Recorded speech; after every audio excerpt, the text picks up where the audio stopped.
Assalamualaikum, salam Malaysia Madani. Saya Zamin Nasir dalam berita semasa. Sistem pangkalan data utama padu. Angka terkini individu mengemas kini maklumat melonjak kepada 9.24 juta. Data menerusi Facebook rasmi padu memaklumkan paling tinggi yang mendaftar adalah mereka yang menetap di Selangor dengan 1.45 juta orang. Diikuti Johor 1.02 juta dan Perak 0.91 juta orang. Padu dilancarkan Perdana Menteri pada 2 Januari lepas sebagai pangkalan data berkaitan maklumat asas demografi, pendidikan, pekerjaan, pendapatan, komitmen dan bantuan yang diterima rakyat. Penyasaran semula subsidi nanti akan menggunakan maklumat yang terdapat dalam sistem padu. Tindakan sebuah premis di Kompleks Menara Condong Teluk Intan menyembunyikan minyak masak paket mengundang padah bila diserbu Kementerian Perdagangan Dalam Negeri dan Kos Terhidup KPDN.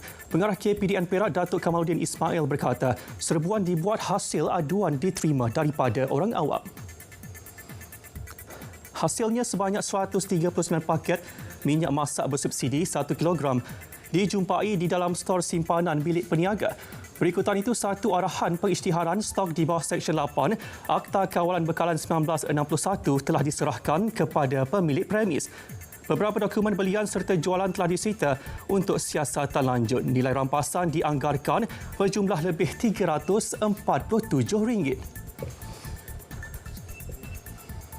Sebanyak 126 notis saman dikeluarkan Jabatan Pengangkutan Jalan JPJ Pulau Pinang terhadap pemandu kenderaan barangan atas pelbagai kesalahan menerusi abhas lebih muatan semalam.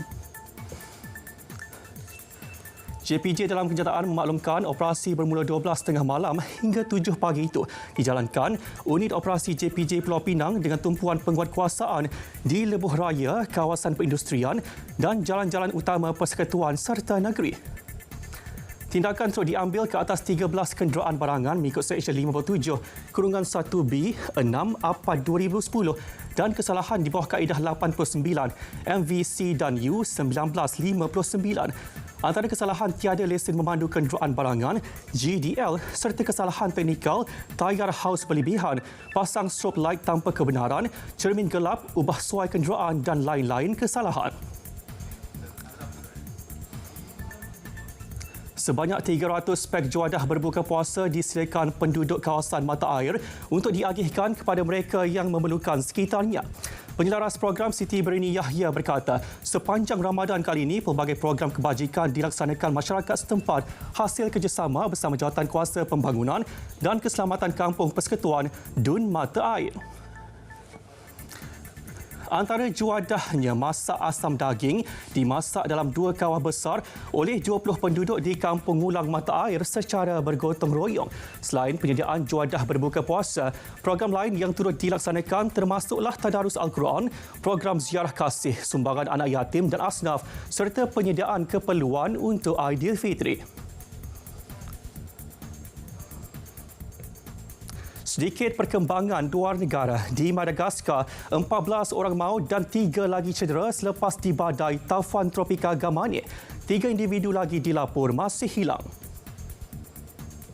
Pejabat Kebangsaan Pengurusan Risiko dan Bencana menyatakan Gamane membadai di hujung utara Madagaskar pada pagi Rabu, membawa angin purata 150 km sejam dan tiupan lebih 210 km sejam disertai hujan lebat.